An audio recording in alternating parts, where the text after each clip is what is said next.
Hello, creative pilots. I'm Captain Avia from Pilotfront Labs. Today, we're exploring SyncFace, a whole new way to approach lip syncing in After Effects. Let's take off. With SyncFace, we're attempting to simplify the technical side, so you can focus on the expression. Let's get it installed.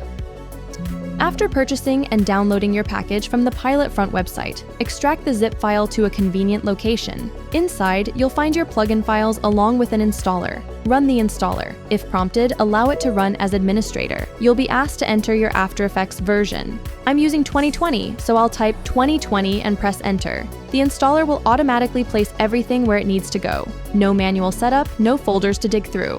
Once it's done, open After Effects. Go to the window menu, and you'll see SyncFace listed there. I like to keep it docked on the side for quick access while animating. Before we jump into After Effects, let's set up your character's visual voice. Open the Illustrator template file included in your download.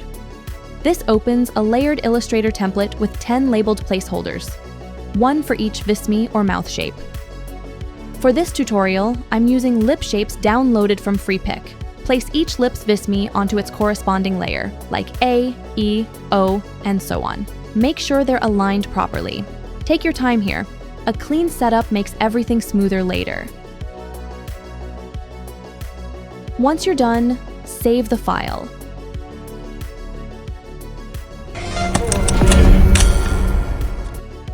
I have a character ready here for demonstration, and we're going to place our mouth shapes right on it. First, create a new empty composition.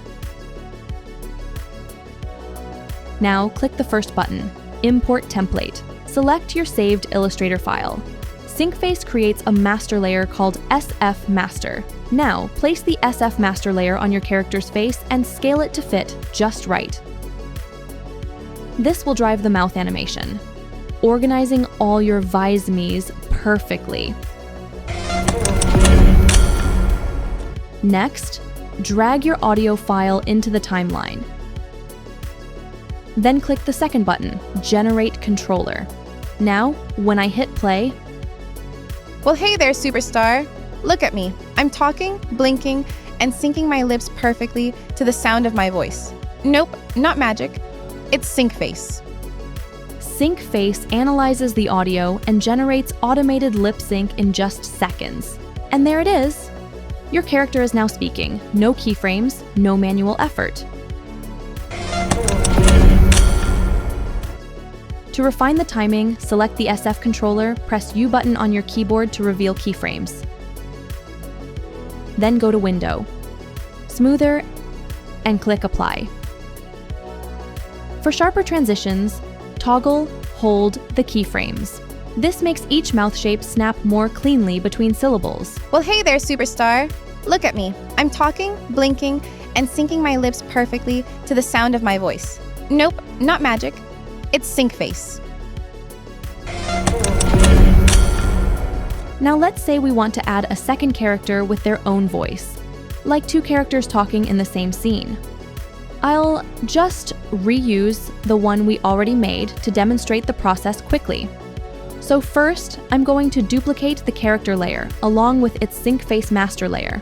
Rename the master layer to something clear, like Character 2. Now we have a second character in the comp, and it has its own master layer ready to be linked with a different voice. Next, go ahead and add your second audio file to the timeline. Now here's the important part. Solo, the second audio layer. This tells SyncFace to analyze only that voice. Click Generate Controller again. You'll now see a second controller layer.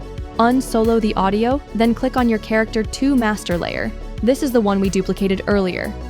Click Relink Data and choose SF Controller 2 from the dropdown. Now, both characters can speak, independently and in sync with their own voice. Well, hey there, superstar. Look at me. I'm talking, blinking, and syncing my lips perfectly to the sound of my voice. Nope, not magic. It's SyncFace. Hi.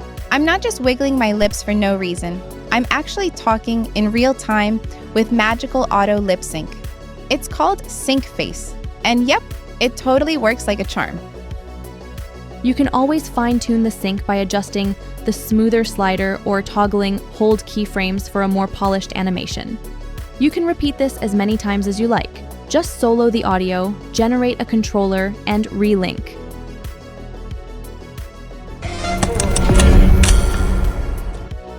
Now that your character is talking, let's make sure the lip sync is as accurate and expressive as it can be. Sometimes, if your audio is too loud or too quiet, the mouth movements might not match the voice properly. Here's a super simple way to check. Select your audio layer and press the L key. This shows the waveform and audio levels. If the waveform looks really spiky, like it's hitting the top of the graph, that means your audio is too loud. If it's tiny and barely moving, it's too soft. To fix this, just adjust the audio levels right here. If it's too loud, lower the decibels. Try something like -5 decibels. If it's too soft, bump it up, maybe +5 decibels or more. You want a balanced waveform. Not too high, not too low. Once it looks good, go ahead and generate your controller.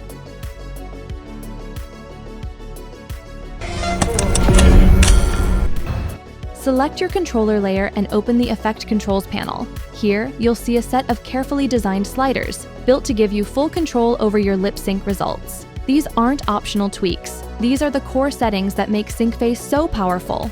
With just a few adjustments, you can dial in clean, natural, and highly accurate animation. No guesswork, no frustration. They're reliable, tested, and made to work with all kinds of voices and styles. Don't hesitate to experiment. You can't break anything, and every small change brings you closer to exactly what you imagined. Let's walk through what each setting does, so you always know you're in control. SyncFace data. This is the heart of the automation. The data that tells your character when and how to speak based on the audio. You won't need to touch it, but it's helpful to know what's going on behind the scenes. Low RMS and high RMS. These two sliders help SyncFace decide when the mouth should move based on your audio. RMS stands for root mean square, but don't worry, you don't need to remember the math.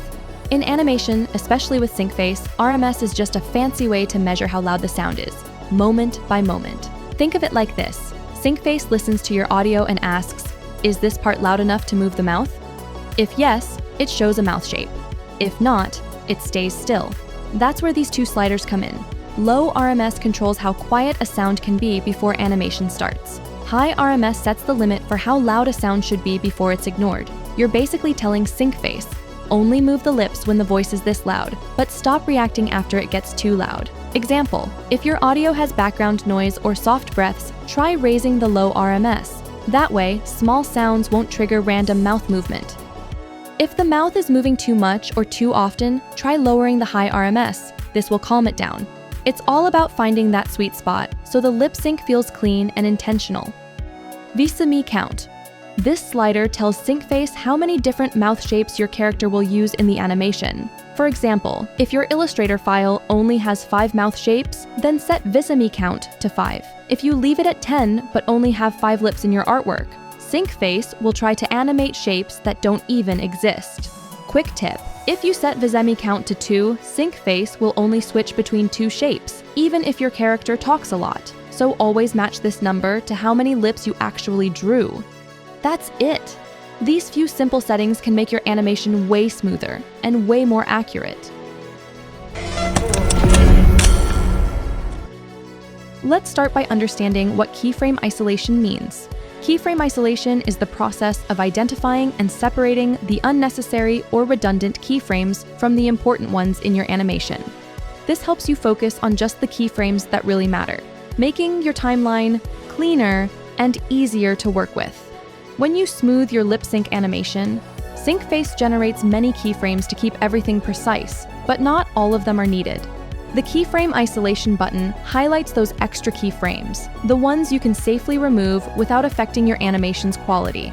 Now let's see how to use it. Select your controller layer and press the U key to reveal all keyframes. Click the keyframe isolation button and SyncFace will highlight the unnecessary keyframes. Review them carefully, and when you're ready, press delete to remove the extras. And just like that, your keyframes are isolated and cleaned up, making your animation smoother and easier to edit. And just like that, you've transformed still images into living, speaking characters.